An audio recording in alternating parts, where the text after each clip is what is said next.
Now it's time to discuss some experiments on photosynthesis. These experiments tell you the conditions or the requirements that are there for photosynthesis.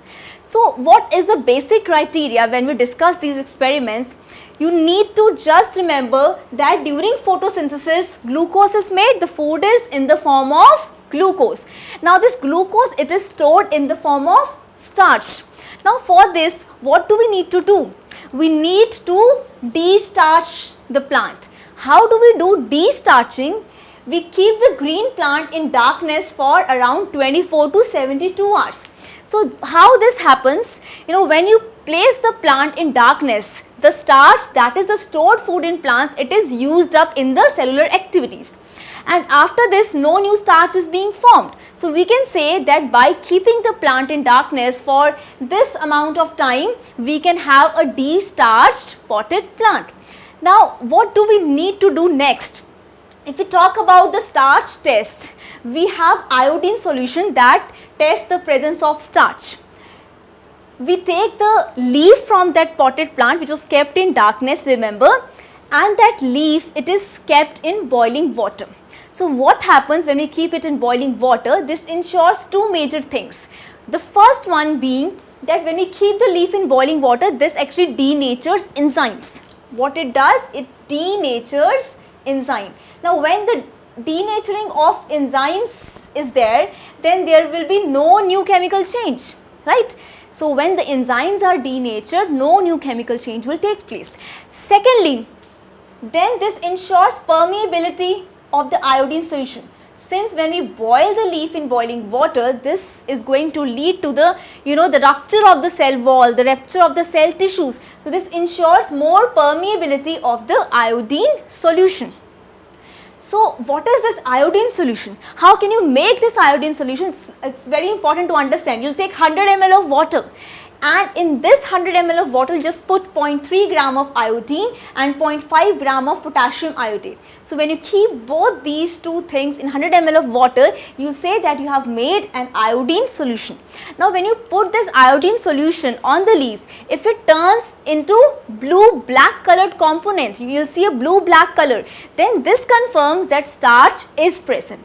If it does not turn blue-black, if the leaf parts does not turn blue-black, it means starch is absent. So what happens? This iodine solution, it reacts with the starch present in the leaf and it forms a complex which is blue-black in color. And if starch is not present, then definitely no complex will be formed and the color will remain as it is. The iodine solution's color will remain as it is. So what do we need to do next? When we have, we have that leaf from the de-starched potted plant, we'll keep it in boiling water, then we're going to take that leaf out, we're going to put it in alcohol, right, in a test tube containing alcohol, and we do not directly, take alcohol solution and keep it on the flame.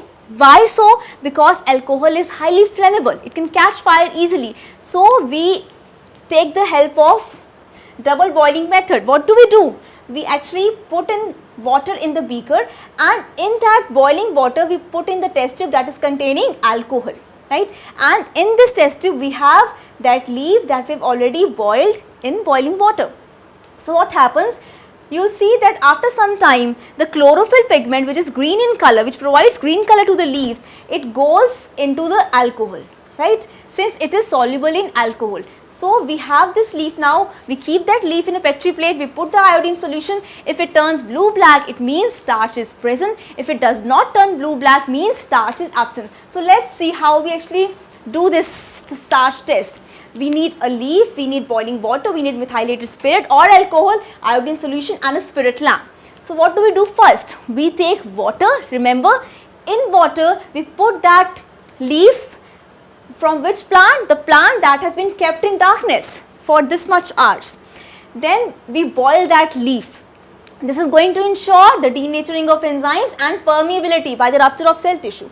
Then we take that leaf in a test tube containing alcohol or methylated spirit, and then we are going to put this test tube in the beaker which is containing boiling water. Why? Because we cannot directly heat it, because alcohol is quite flammable, it can catch fire and lead to accidents in the lab.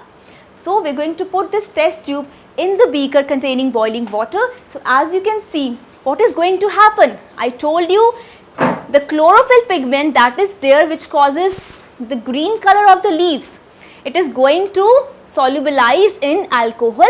Why? Because like dissolves like, right? So you will see a color change in the alcohol.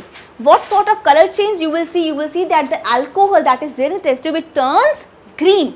Why? Because all the chlorophyll that was there in the leaves, it has got into this alcohol, right?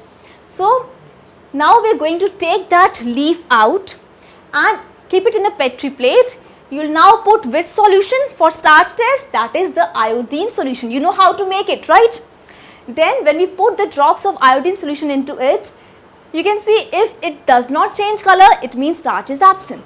And if after some time it changes into blue black color, it means the starch is present. So this is how we do the starch test. This is how the starch test is performed, by using this iodine solution, right? So I hope that the procedure for the experiments that we conduct during photosynthesis is clear to you. This was the basic procedure, right, which we follow for destarching a plant, which we follow for the starch test. So these are the basics which you need to know when we discuss some experiments on photosynthesis.